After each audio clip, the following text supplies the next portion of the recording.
The Handkerchief by Great 78.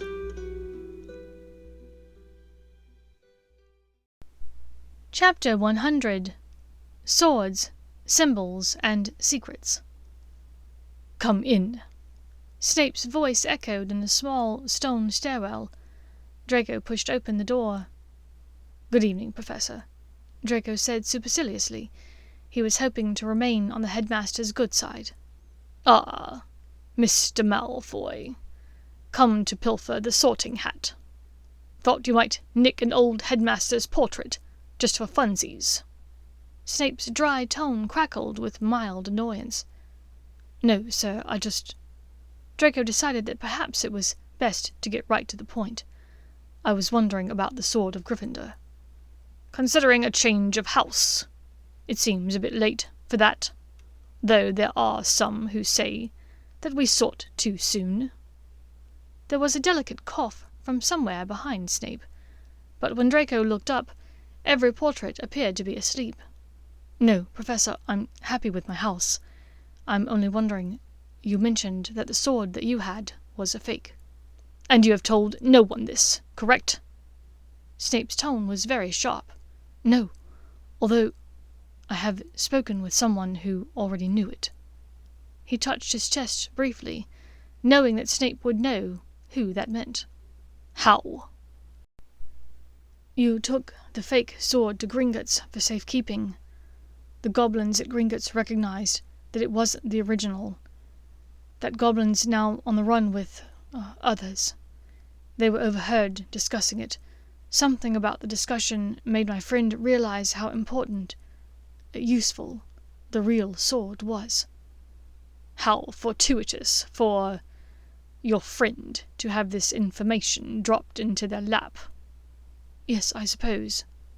"And now your friend wishes to know where the original is." Draco sighed in relief. They'd gotten here at last. "Yes, sir." Snape stood and paced a bit, robes billowing and swishing, only just missing the roaring fire in the fireplace. Draco had a brief flash of memory of the first Quidditch match he'd ever watched at Hogwarts, of Hermione sneaking under the stands to set Snape's robes alight, and he struggled to hide a chuckle. There was a disapproving "Humph!" from somewhere overhead. Snape finally spoke. "The sword of Gryffindor presents itself to any worthy Gryffindor who has need of it, who can benefit from its help. Legend has it that the sword has presented itself to many worthy Gryffindors over the years. This is the only information that your friend needs to know. The last time this happened, only a few years ago, there was a bit of help on the part of the headmaster. The headmaster is, generally speaking, the only one with access to the sword. I believe the next time a sword is needed, a headmaster will also play a part in its presentation." Snape turned to look stonily at him. "That bit of information should stay between us. I trust that a secrecy bond is not needed for that." Draco sat and mulled this over for a moment, shaking his head no. So Snape planned to get the sword to Hermione and Potter somehow, but only when the time was right, apparently. And he did not wish for Potter or Hermione to know that he was involved. "I understand. And what shall I say to anyone who asks about it?" "Just what I have told you." Snape looked at him critically, as though he'd suffered a very recent head injury. Draco nodded slowly. "Okay." He stood to go. "Draco," the professor called to him, "you must be careful. You may keep your friends close, but you should keep your enemies closer." Snape locked eyes with him. A chill went through him. Unbidden in his mind, an image appeared, one of Vince and Greg talking with Amicus Carrow. "Draco is hardly around anymore," Keeps to himself. Saw him talking with that stuck-up Gryffindor Weasley bitch the other day. Was a right ass to me this summer, I tell you, boys. Not sure what to make of it. The image flashed away as quickly as it had appeared. Draco looked at his headmaster, understanding passing between them. He nodded to Snape and went out the door and down the spiral staircase. Back in his room, Draco took out the handkerchief. Vinca Major. Snape only said that the sword would present itself to a worthy Gryffindor when it was needed. He would not tell me where the real one was. About 30 minutes later, her reply appeared. Thanks for trying. I suppose it doesn't matter much, anyway. Of the list of things we think we need to find, we've only found one. He asked her, How many are there? A long pause, then she responded, That's half the problem. We don't even know. We think we're looking for 3 more things, and we think we know one of them is a golden cup, but the other 2 are a total mystery. Draco sighed. That's all the information you have. I would have assumed that Potter had more to go on. He did too. That's the reason he left. Weasley, you mean? Right. And between you, me, and the snow outside, I thought Harry did too. It seems like Dumbledore left us clues, but none of them fit together. For instance, do you recognize this? She drew a symbol on the handkerchief using a quill. It was a triangle with a circle and a line inside of it. He studied it for a moment. It looked like it meant to imitate a rune, but it matched no rune he'd ever seen. It also resembled an eye, but one with a vertical pupil, like that of a snake's. No, I've never seen that. Where did you come across it? Do you recall me telling you that Dumbledore left me a children's book of fairy tales? Yes. Beetle the Bard. Do you have a copy? The library does. Do you need me to get it? Draco was up off the bed, slipping on his shoes to go, but her reply came. When you can. Don't worry about it tonight. I know the library closes in a few minutes. Check the top of the page of the Tale of the 3 Brothers. Does this symbol appear on your copy? I'll look in the morning. I've only seen it in one other place. I think Luna's father wore a necklace with it to Bill and Fleur's wedding. I'm going to ask Harry if he thinks so too. Privately, Draco thought that this lended less credence to the symbol meaning anything, not more. Xenophilius Lovegood had a reputation as a notorious crackpot who believed in the most off-the-wall, nonsensical things. The stories that circulated about him made Luna appear downright mundane. But all he said to Hermione was, I'll let you know what I learn tomorrow. There was no symbol above the Tale of the 3 Brothers in the library's copy of the children's book. Draco read the story through again for old time's sake, but other than the flippant treatment of death, a detail that had eluded him as a child, nothing stuck out to him as new. He mentioned the symbol to Professor Vector, drawing it on a piece of parchment for her, but the intelligent witch had never seen it before. I'm not sure what it could be. It almost reminds me of a muggle symbol, the Eye of Providence. It's considered the all-seeing eye, but it's not that. Likewise, Professor Flitwick and Professor McGonagall were unfamiliar with it. He wrote back to her that night. It wasn't in the book, and no one here has ever seen it before. Her reply came about an hour later. Harry agrees with me. He thinks it was on Lovegood's necklace as well. We just have no idea what it could mean. And why would someone draw it in a children's book? He wrote back, no idea. She responded, Harry wants to go to Godric's Hollow. It's where his parents were living when they were killed. I'm hesitant because it seems like where you-know-who would be looking for him. But it's possible the sword is there, I suppose. Right, since it's the birthplace of Godric Gryffindor. There was a bit of a pause before she responded. You might be the only other person in our year that read Hogwarts a History. Get real, Hermione. I'm probably the only other person besides you from any of our years at school that read Hogwarts history." "Not true. I saw Percy Weasley reading it once. I'm pretty sure he was thinking about founding his own school at one time." "Nah. He was probably just reading it for the naughty bits." "Draco, there were no naughty bits in Hogwarts history." "Hermione, he was a teenage wizard. Every bit was a naughty bit if you read it right. For instance, the way he was hitting on Dolores Umbridge that day that I was polyjuiced as him. You know he has a thing for Helga Hufflepuff. He likes them thick, like his mum." "Stop! Stop! I'm begging you. My brain is melting and my sides hurt from trying not to laugh." "He was probably eager to drink from her cup, if you know what I mean."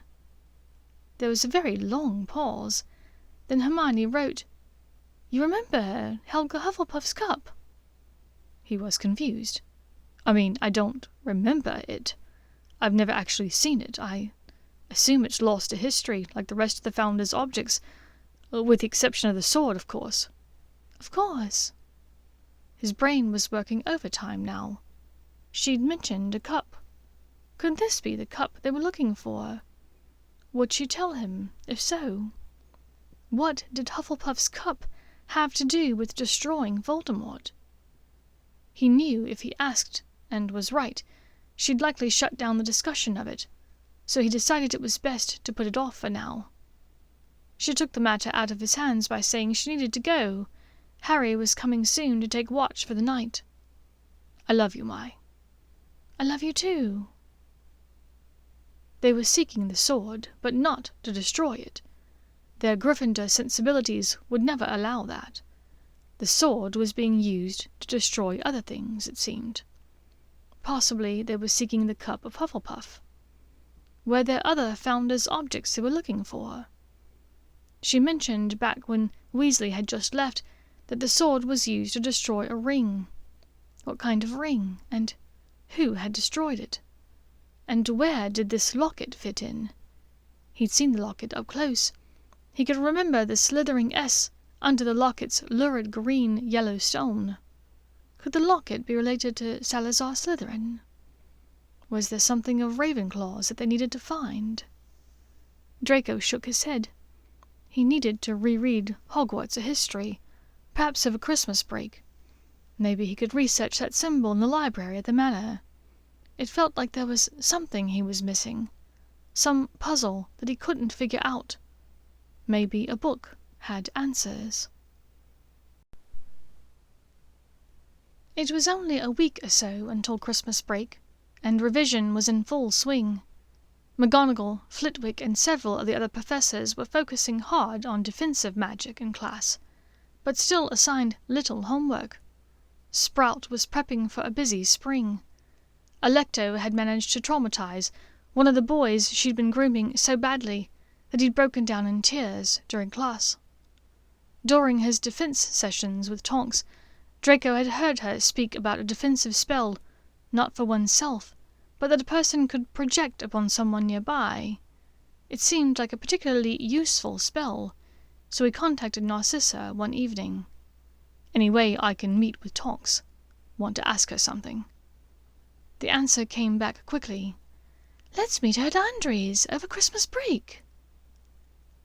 Draco found the symbol Hermione had drawn, and it was in a book, but it raised far more questions than it did answers.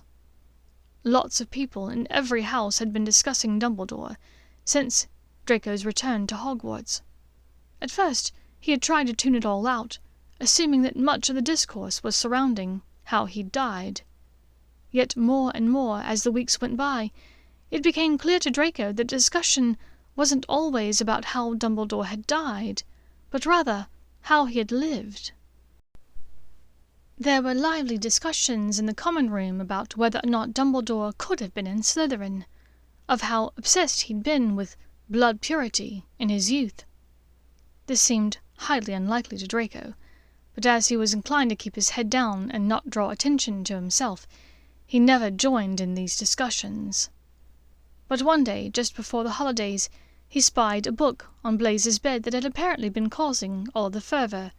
and Draco could no longer stay outside the fray. "When you're done with that, may I borrow it?" he asked Blaise. The next day, when he entered the room, as he was packing to go home for the Christmas break, the book was on his bed. He read it on a long train ride home, nearly devouring it as he rode in near silence with Theo, Blaise, Pansy, Daphne, and Bacon and Eggs.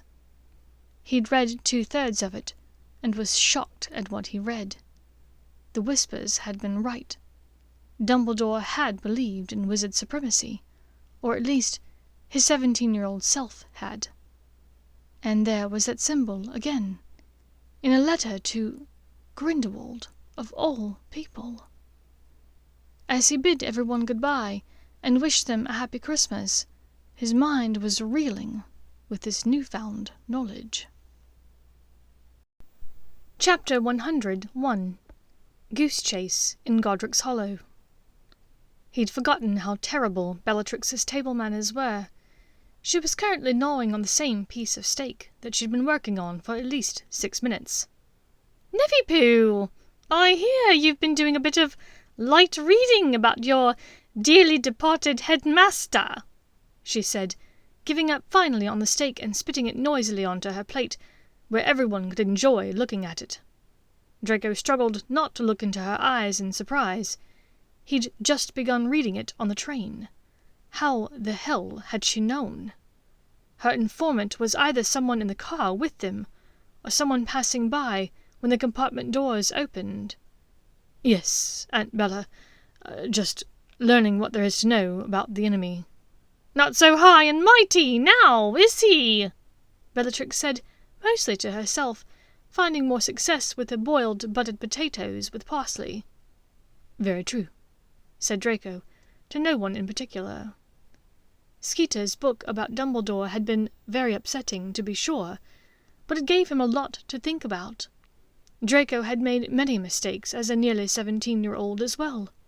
Could it be that Dumbledore realized that his thinking was flawed? Draco only had to assume. From all he knew about Dumbledore, which admittedly was not much, it seemed unlikely that he'd adhered to those ways of thinking. Putting Skeeter's book out of his mind for a little while, Draco decided to try some of the texts in the library. Curiously, the Malfoy Manor library copy of the Tales of Beetle the Bard, quite possibly one of the very oldest in existence, perhaps even the original, had the symbol in it as well. Rather than at the start of the story, it appeared near the end, and unlike Hermione's version, this was printed as part of the book's lithograph. It was quite large, taking up 1/3 of the page, and yet there was no explanation for it. Draco could see the reasoning for this being one of two things. It was either that, when the book was first printed, the symbol was commonplace, so the author assumed that everyone would know what the symbol meant. Or, equally likely, since this was a book of fables and parables after all, the symbol was its own small puzzle for the reader to figure out. Neither explanation was particularly helpful to Draco. Next he turned his attention to Hogwarts, a history. There was no mention of the locket specifically, though the painting printed in the book of Salazar Slytherin did have a necklace around his neck. The lack of specific details did not particularly surprise Draco. Legend had it that Salazar Slytherin was extremely private, and did not interact very much with the founders after he and Gryffindor had their falling out. Hufflepuff's cup was mentioned specifically, and her painting had her holding it. Apparently it was known to strengthen the magic of potions, brews, poultices, and antidotes when ingredients were measured using it. According to Bathilda Bagshot, the cup had not been seen since the death of one of Helga Hufflepuff's descendants in the 17th century. There had been a dispute as to which descendant would receive the cup, as the two eldest in the family were twins. For many years it was thought that, in order to settle the debate, one of the 3 younger siblings took the cup for themselves. Gryffindor, of course, had only left the sorting hat and his sword. Rowena Ravenclaw was more of a mystery. Of the 4 founders, she was the only one painted with her wand, which was sticking out of her robe pocket. She also wore a crown and carried a book in her arms. any of these three objects could be something Hermione and Potter needed for this search. Unfortunately, Ravenclaw's wand was not mentioned in the text. The crown, called a diadem, was said to be an amplifier of her intelligence, but had not been seen since the witch herself had died centuries before, and her original book of writings, whilst duplicated, had been lost to the annals of history in much the same way that the cup had been. So if Potter and Hermione were seeking something belonging to Ravenclaw, it could be either of those things, and they were both equally lost. But how were these things related to Lord Voldemort? None of it made sense. Merry Christmas, love. I hope you're somewhere warm.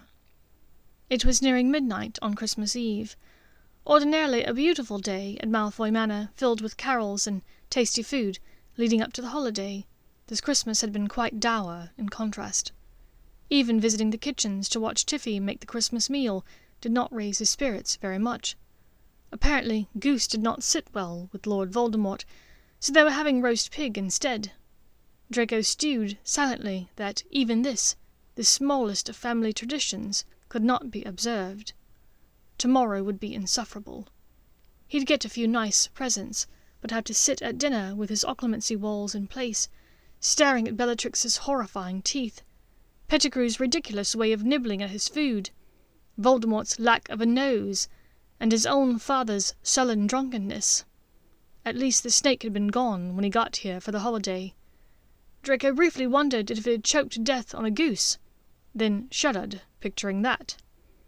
No matter, the blasted thing wasn't here, and that was all that mattered. Probably out in the wood, hunting for food. He fell asleep, waiting to hear back from Hermione, his handkerchief spread flat under his cheek on the pillow. "Draco! Oh my God, Draco, are you there?" Draco woke quickly, emerging from a dream about Tiffy serving dinner using Hufflepuff's cup, but the cup wasn't effective as a serving spoon, so Lucius made her throw it away. He picked up the handkerchief, blinking away the crust in his eyes to read what she'd written. "I'm here. Are you okay?" "I'm okay. Harry isn't. I need help. He's been bitten by the snake, and I don't have the proper antivenom. It's a quick thing to brew, but I don't have the ingredients." He wrote back quickly. "What are the ingredients?" "Venomized sheep blood, badger saliva, papaya paste. It's what worked finally for Arthur. I intended to acquire the ingredients before we left, just in case, because we know how to treat Nagini's bites, finally, but I ran out of time." A chill ran up Draco's spine, despite the warmth of his bed. Potter was bitten by Nagini. And Nagini was the snake that bit the elder Weasley back in 5th year. Pushing those thoughts aside, he answered, "I'll collect the ingredients. Tell me where you are." "Friston Forest, East Sussex." "Can you find a way to get me there?" He knew that a forest was going to be huge, and it was dark. Add in the wards she'd put up, and he'd never find her. Her answer came quickly. "Give me a few minutes." Draco knew the venomized sheep's blood was in his main lab here. He'd noticed it the summer before, when he'd spent time in there. At the time he was a bit amused, but mostly thankful. He knew his mother had likely ordered it when the snake had taken up residence here at the manor. His own travel potions kit from Hermione had the honey badger's saliva. He got up and dressed quickly in some of the warm muggle clothes he'd nicked from Blaise over the years, a pair of dark grey joggers and a navy blue hoodie with the words Oxford University on it. He put the miniaturized potions kit in his pocket, then opened his desk and grabbed the Christmas gifts he'd gotten for Hermione. One was a charm for her bracelet, a tiny broomstick to commemorate their memorable experiences, flying on the broomstick and, of course, other things, on the Quidditch pitch in 5th year. The other was a beautiful scarf of cream and plum colours, with delicate strands of gold woven through it. He'd charmed it to keep the wearer warm in cold weather. As she had mentioned the chill in the tent, he hoped it would be useful to her, and would remind her of him. He pulled on socks and the trainers he'd purchased the summer before 6th year. They were kind of a tight fit, so he quickly enlarged them a bit with his wand. "Pym, he said softly into the darkness. A small crack announced the arrival of the elf. He was wearing a frilly yellow apron over his usual green toga-style robe, and his hands and one of his cheeks had white powder on them. "Yes, Master Draco?" Draco was momentarily bemused by the elf's unusual appearance. "Did I catch you at a bad time?" he asked in confusion. "No, Pym was making Christmas biscuits with Tiffy." "Is it the ones with the cinnamon, in the little curlicue shapes that I like?" "What other kinds of biscuits could we possibly make on Christmas?" Pym asked kindly. "But you didn't call Pym to discuss biscuits. How can Pym help?" "Can you take me to the potions lab?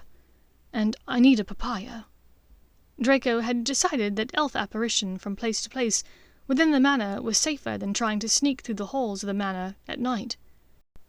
He'd had a hair-raising encounter 2 nights before, in the middle of the night with Pettigrew, who appeared to be out wandering the corridors, the moonlight reflecting eerily off of his silver hand. The older wizard said he was searching for Nagini. Draco had decided then and there to never leave his room alone at night again. "Certainly," Pym said, holding out his arm. With a twist and a tiny crack, he was in the potions lab, hunched over, still holding Pym's arm. Tiffy stood in front of them, smelling of cinnamon, holding out a papaya and a small box of Christmas biscuits. "Thanks, Tiffy." He smiled down at the diminutive elf, accepting them both and transfiguring them to fit into his joggers pockets. "And thank you, Pym." Both elves nodded and popped back out of the lab. Now he only needed a destination. He busied himself with checking that his potions kit was well stocked and ready to brew. Within a moment he felt his handkerchief warm. "This may work. Some melted snow and a bit of soil from the ground." A moment later, cold, dark spots appeared on the handkerchief. Draco focused hard upon the spots, twisted into nothingness, and vanished.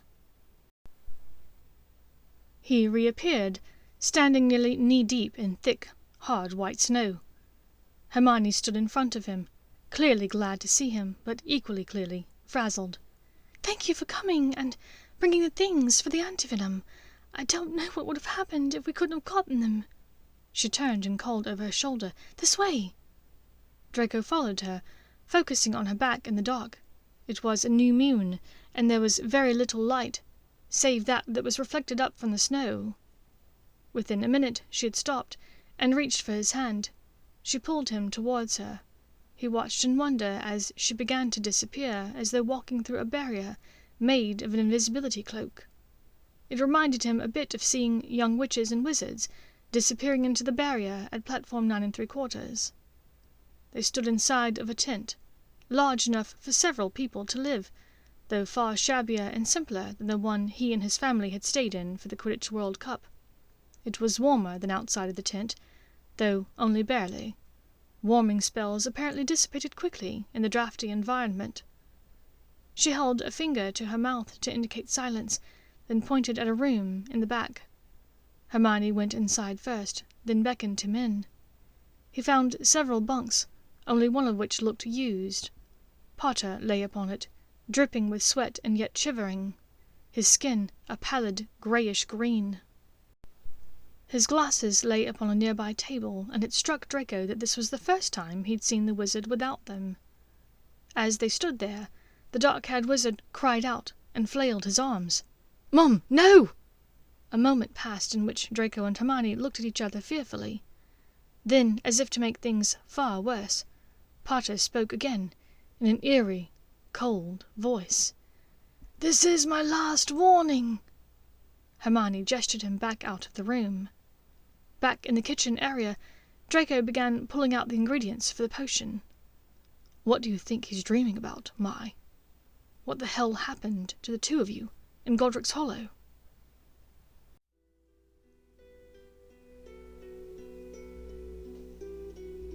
Thank you for listening to this chapter of The Handkerchief by Great78.